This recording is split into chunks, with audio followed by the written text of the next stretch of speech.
Hey, my dear friends, Wealth Workout 6, Day 15, Business Acumen. Today's topic is very dear to me because actually it's about the 10 most basic financial terms for running a company. Why don't you just Google it if you want to know what's the most basic terms for running a company? I have actually two inputs on this one, though. First, there was a question about which one will contribute to your company's bottom line more. One is reduce expenses versus increase revenue. Actually, I say both have the equal weight, depends on which cost you are reducing and which revenue you are increasing. And further to that, I want to add sometimes it's adding cost, reduce revenue is better for a company's bottom line. Why do I say that? That's from my experience. Remember, quite a few years back, I managed a company. The company was doing about 4.5 million revenue every year, but they were losing money actually. And when they hired me, everyone is in the expectation that I will quickly increase company's sales. That's how to get the company out of the trouble, because I have a sales and management background. I've always been the best sales in my industry.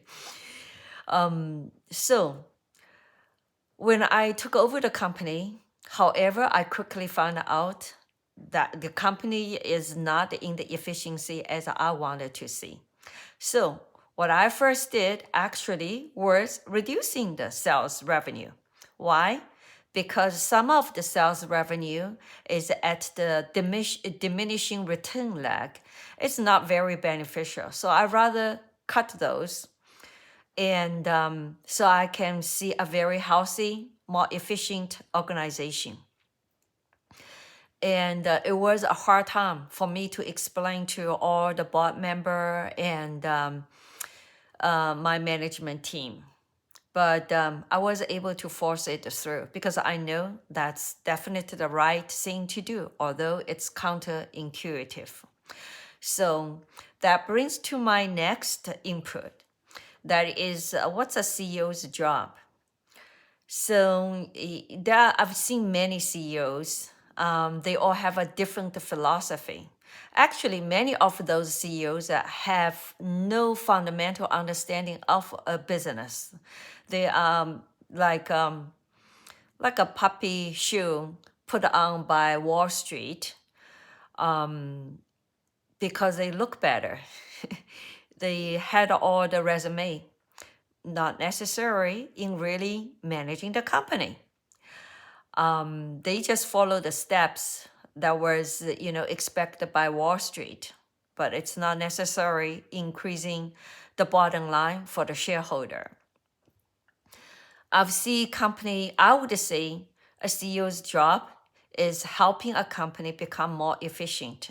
They can deliver whatever products or service faster, better, at a lower cost, more satisfaction, good experience to your end customer.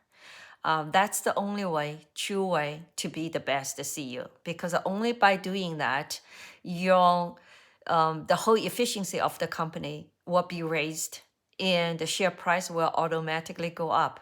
Even it's not a public company, you're making the money, you maximize the company's profit, basically. And that's a CEO's job. That's why a CEO has a different levels. Choose the right CEO.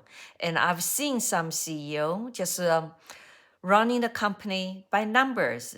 So that's why I use the numbers just as a reference, but I manage the company with my insights, because sometimes many CEOs just manage the company by numbers and it doesn't really work well in the longer term, maybe in the short term. Just as I have witnessed some CEO did many acquisitions because they want to hit the growth number, but it's not well integrated internally. And sometimes it even doesn't make a business sense. So a CEO's job has a really deep meaning.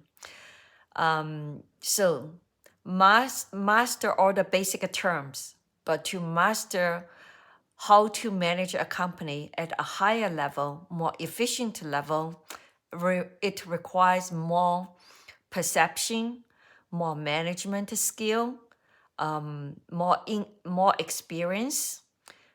Hire a business coach will help you. I hope this serves as a basic exercise and will help you manage your company well. Thank you, and I will see you tomorrow here.